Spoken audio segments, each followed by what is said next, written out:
Mike Mentzer was a golden era bodybuilder who had a very impressive physique, and he competed against other elites like Arnold Schwarzenegger. Although Mike was not near as popular as Arnold Schwarzenegger or the other elites, and arguably politics may have gotten in the way of him actually winning big competitions like the Olympia, there were many times in which Mike sounded a lot more like a philosopher than your typical bodybuilder, and I really admired him for that.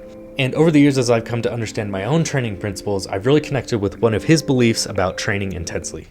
Some people think that by increasing the duration of their workouts, they're increasing the intensity, which is ridiculous. It's just the opposite. Every time you increase the duration, you have to decrease the intensity. These two things exist inversely to each other. They're mutually exclusive. You can't have a lot of one and a lot of the other. Universal principle. It applies to all activities, not just weight training. Chopping down trees, studying books, sex, whatever. The more intensely you do something, whenever the intensity increases a little bit, duration has to decrease a lot. And if you want to build big muscles fast, then you've got to train as intensely as possible. Because that is the one factor most responsible for building mass. You can train either hard or you can train long, but you can't train hard and long. It's impossible. Not because I say you can't, but because it's impossible. Is there anybody in here who can sprint for a mile? The most important thing when building bigger, stronger muscles is training with intensity. So I really like what Mike had to say about training intensely or training for a long amount of time. You can either do one or the other, and you can't do both. So with that being said, one of my foundational training beliefs is that you should get in the gym, train intensely, and then be done with it, get home and go recover and give your body the rest it needs. And so that's one of the main reasons why I only work out 3 days a week, is because I can get in, train really, really hard on those 3 days, and then give myself a complete rest day that next day and or the other days of the week when I'm not in the gym working out. I'm also a big believer that working out should be about so much more than just the muscle.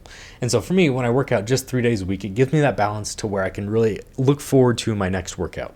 When I've done workout routines where I'm training 4, 5, 6 days a week, I lose that excitement, that giddiness, almost like that nervousness when I'm going into that gym, say that next day, where when it's just 3 days a week, you really put a lot more pressure on those 3 days to make them count. And so if you're training with intensity, the next most important thing is that you're consistent over time. And so when I find that enjoyment of just 3 days a week and I'm not kind of getting that sense of burnout by training more than that, I find myself being much more consistent and enjoying my workout routines that much more because I look forward to them and I really make them count just that much more. So don't get me wrong, I love the gym, but finding the discipline to not go and just stick to 3 days a week is what really lets me enjoy those moments in the gym and really strive for PRs every day that I'm in there. And lastly, I've been back and forth about this very, very many times, but I've come to terms that I never want to get on a stage and actually be a competitive bodybuilder. And so I really have come to accept that I don't care about doing the most optimal workout routine to get the gains as quick as possible. I really just enjoy the lifestyle of working out and training for an aesthetic, athletic physique. And you can do that perfectly fine, I think almost better for me personally, by just 3 days a week. So even though I have a bodybuilder style of training when I'm actually doing my workouts on those 3 days, I never am worried about being the most optimal, most perfect, most competitive bodybuilder because at the end of the day, I'm not wanting to get onto a stage and be judged by other people and let them define what success is. For me, it comes back to just that aesthetic, athletic physique. And so with my 3 workouts, I can still focus on those main body parts that helps me get that aesthetic, athletic physique. I can get into another more in-depth video about this later on, but the main body parts that I am focusing on when I'm working out are my shoulders, upper chest, kind of a back V taper, and then defined, strong legs. I personally really believe these are the body parts that really matter most just at a glance or just in terms of a general physique that like, oh yeah, that guy works out, he's aesthetic, he's fit. Those are the main body parts that kind of matter.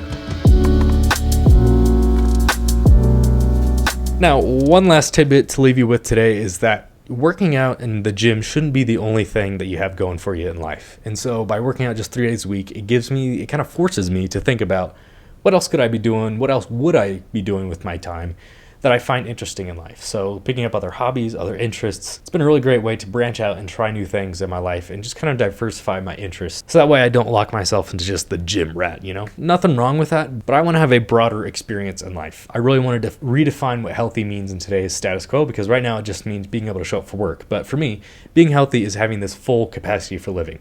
And that should probably involve doing quite a different things with your life rather than just being able to go work out. Don't get me wrong, that's a very important part of it, and it's a very great foundation for it, and it makes every other aspect in life, makes me feel more confident when I'm doing those things, but that shouldn't be all there is. Now, agree with me or not, work out 3 days a week, work out more than that. The most important thing at the end of the day is that you get in the gym, you get in the park, you get on a track, even the floor in your living room, and you train hard.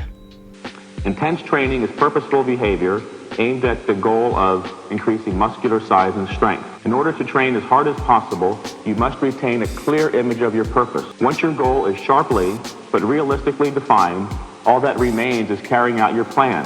Don't, however, worry about your individual potential. Potential is only the expression of a possibility, something that can be assessed accurately only in retrospect. In other words, you'll never know how good you might have become unless you try. So let's get with it.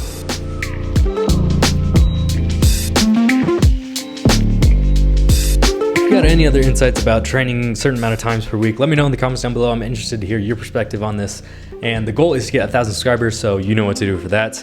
And then, as always, against all odds, believe in yourself.